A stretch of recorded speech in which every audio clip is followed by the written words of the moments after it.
How's it going, guys? First night's camping went very well. Tent is very small. So last night I parked the bike at the pub where the parents are staying. Waited a few days and I got a taxi back.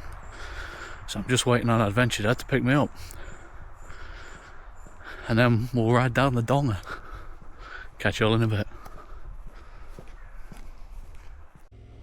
How's it going, guys? My name's Jake, welcome to the channel. And yes, you are once again seeing me leave the campsite this morning. I've been a bit of a scatterbrain this holiday, it would seem. I'd left this morning without taking my Insta360 mount with me. So yeah, the parents have just gone to fuel up. I came back to get my mount. And now I shall head to meet them, and then we're going to go ride Scotland's cock, if you don't mind me saying. We're going down Kintyre. A little look at Loch Lomond before we turn the camera off.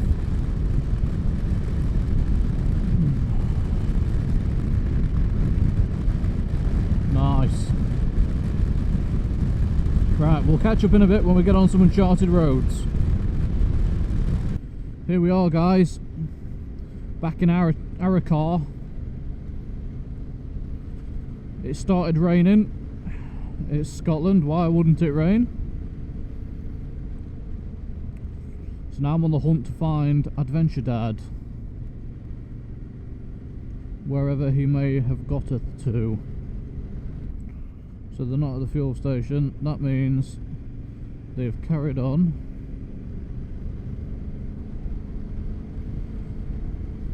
And they said they would stop somewhere obvious.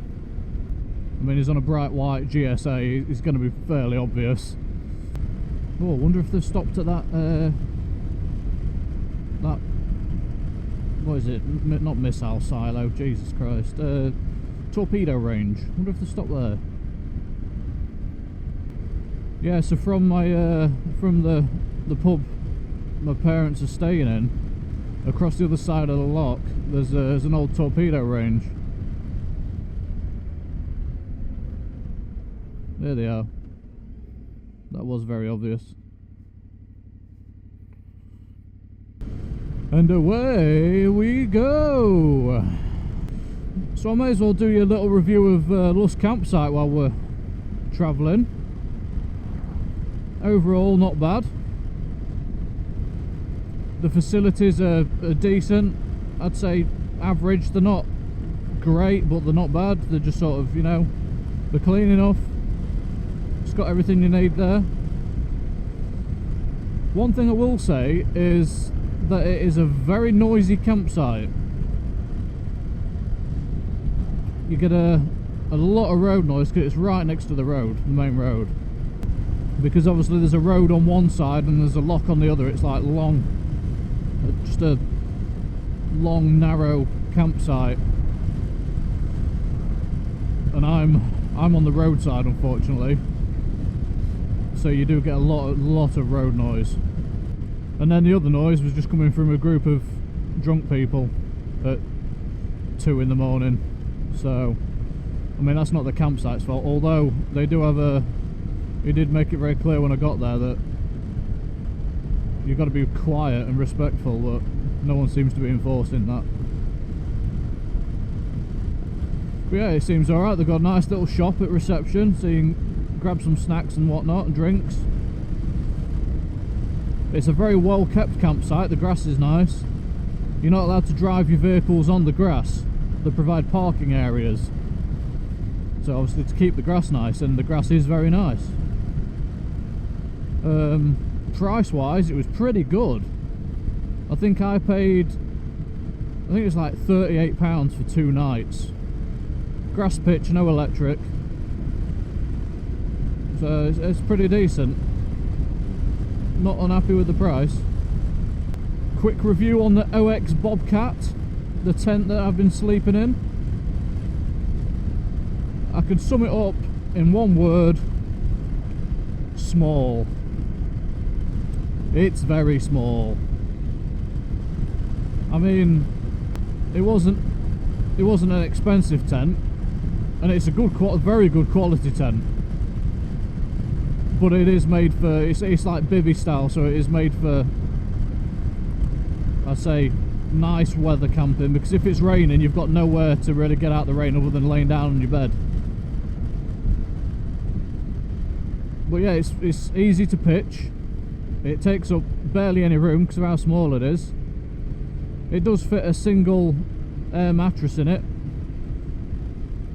and then it fits me on that single air mattress, and I literally just fit in it.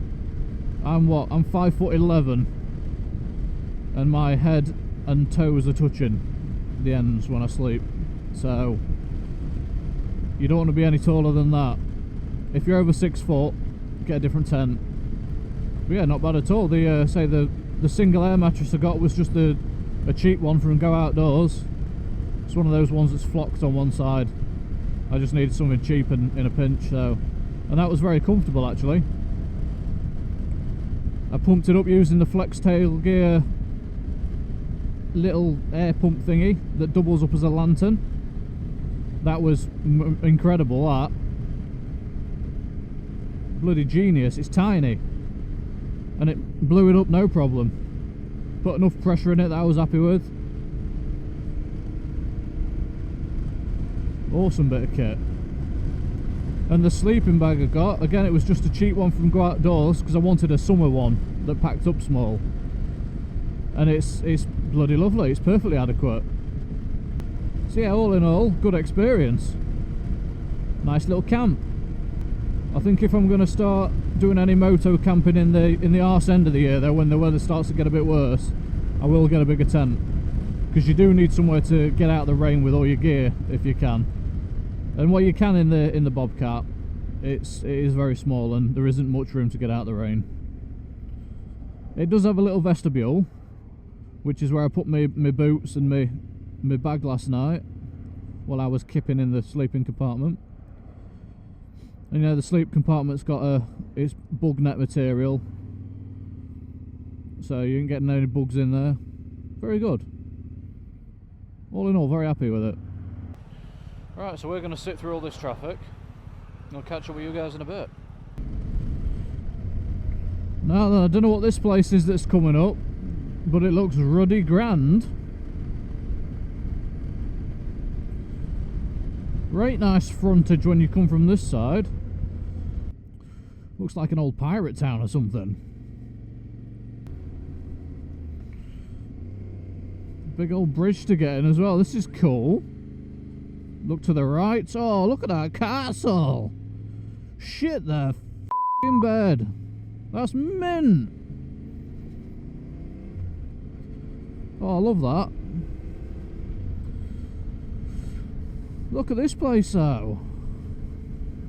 Inverray. The Inverray Inn. The Inverray Inn. And we're heading on towards Campbelltown. Wow, this place looks lovely though. Load of bikers on the left. Oh wow, is that like an old courthouse, a town hall or something as well? What a grand old strip. Tell you what, this place is cool as heck.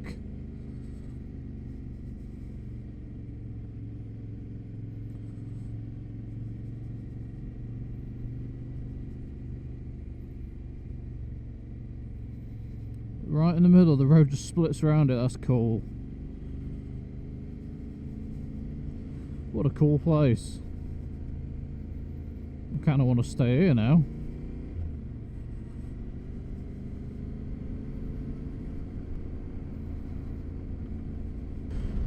I tell you what guys, from what I've seen of the Village Inn, that's the pub Adventure Dad and Adventure Mum are stopping in Arrochar, from what my experience of it so far, it's pretty good. It's a real nice pub. We had an evening meal there last night, I had venison and steak pie, which was to die for. And then this morning we've had breakfast there, and I've had a full Scottish breakfast obviously, which was only £8.50, and for the size of it, most places would charge about 12-13 quid for some of that size. But the food, very, very nice indeed. And another thing, I was hoping for a nice pint. I think I mentioned in the last episode I was hoping for a nice pint. They had a nice pint. I had a couple of pints of Highlander, and that was really damn nice. That could have sat there and drank that all night long. Didn't obviously, because we're out riding today. But we had a couple of pints of that and it was bloody marvellous. Lovely evening. Now let's see what trouble we can get into down here, folks. We've turned off the A road and we're now on the B road, and this looks amazing so far. Adventure Dad's already having fun. I wonder how much of that there's gonna be down here. How many camper vans and the sort come down roads like this?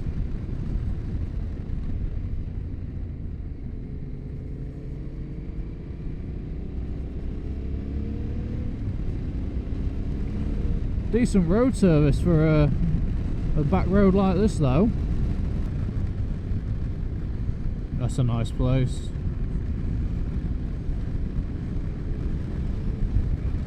Wow. Thank you, Scotland. Ladies and jelly beans, that island to the left is Arran. That is where we were a couple months back.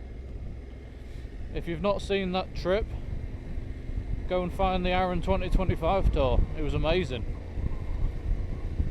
And that is essentially why we've decided to ride round Kintyre. Because a lovely lady told us that bit of land you can see over there, that's Kintyre. She said it's a lovely ride, her husband does it on his motorbike. So that's Arran, this is Kintyre. What an amazing view, and what amazing roads as well. Look at this, this is insane. Oh, love it, absolutely love it.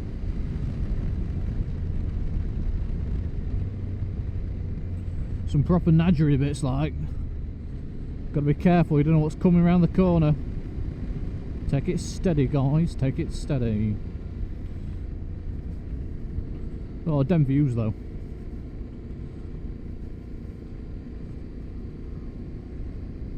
Hi sheep, how you doing? Oh, he was scratching his ass on that tyre. Good lad.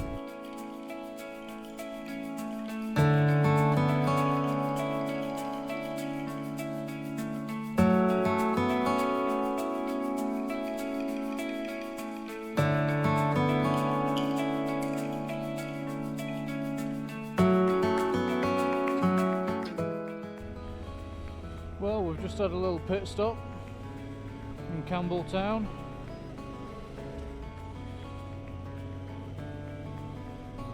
Stop for a bit of a cake and a rehydrate. We're all getting ready for a stop. We've been on the bikes for a while. Now we're just gonna grab some fuel for the Kintyre, and then we'll be heading up the A road, back up the other side of the DONGER.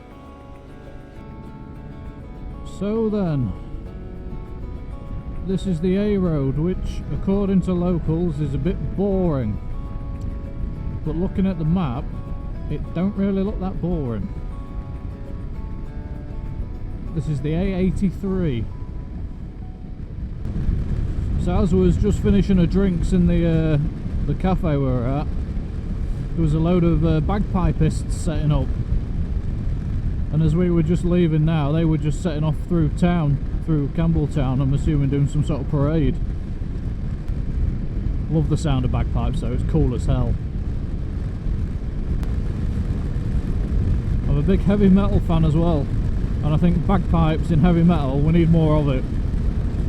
So those are two sounds that go really well together. Maybe I need to Google some bagpipe metal. Other search engines are available. I think the cafe we stopped at just there was called Tea on the Quay, and it was right on the quayside, so it's not just a clever name.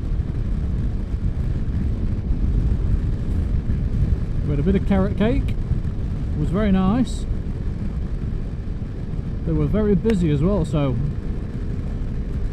it says something about the quality of the food there. It smelled bloody good.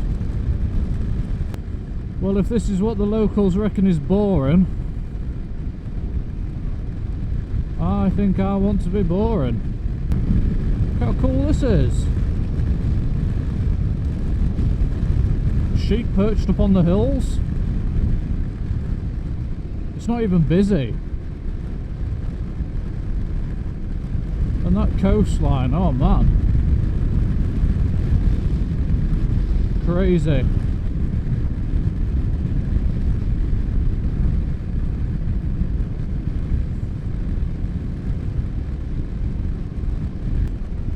Just goes to show though, if you live with something, it loses its charm.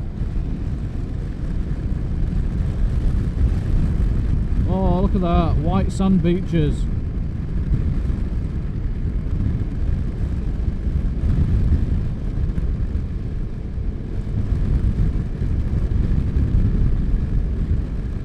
Amazing.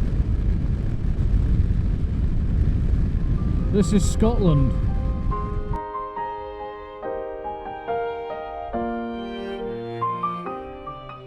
Have a look at this cool little entrance to a Commonwealth War grave.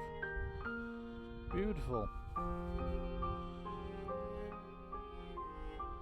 How smart is that?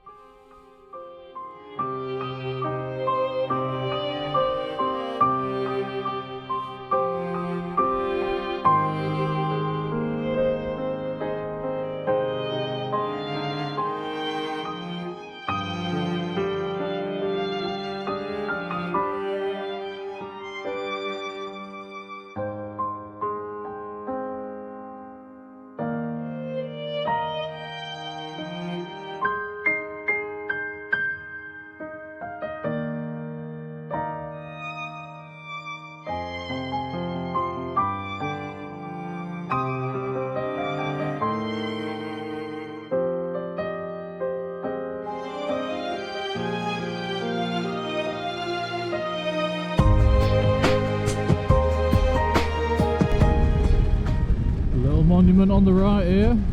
I wonder if that's a war monument as well.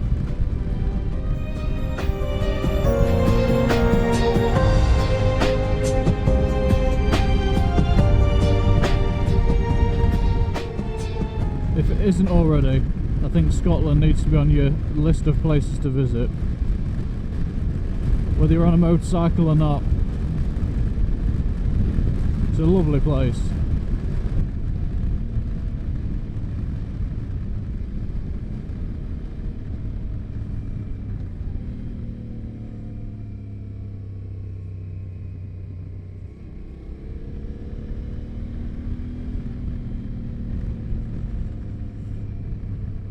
Some nice little twisty bits there.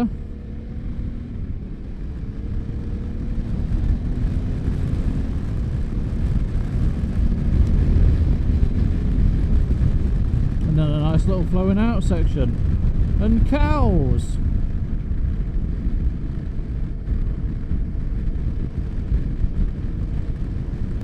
Look at this old place on the left here.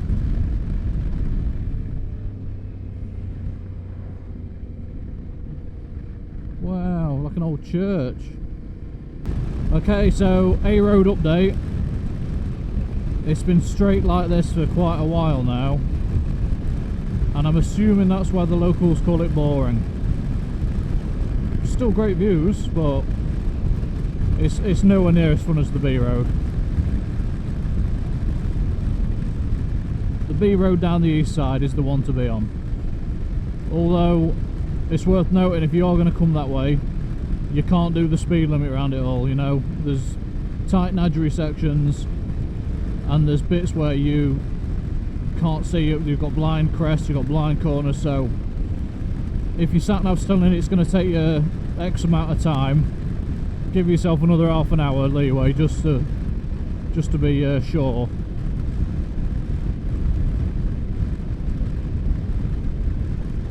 Yeah, views like this on a straight road, it's fine.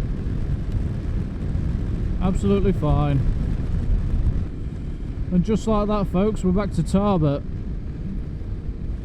which is just after Tarbert that we started the B road before. So the A road is a lot quicker, but it's nowhere near as much fun. For me, it's B road all day long, especially if you're on an adventure bike. If you're on a sports bike, you maybe don't want to take the B road, because the road surface in places is a bit meh. So that now means I can happily say I have ridden the Cock of Scotland.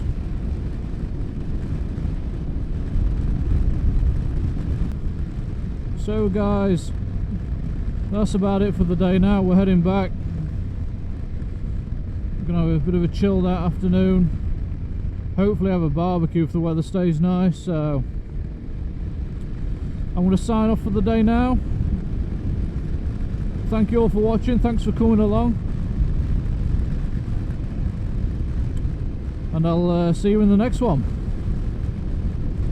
Peace out.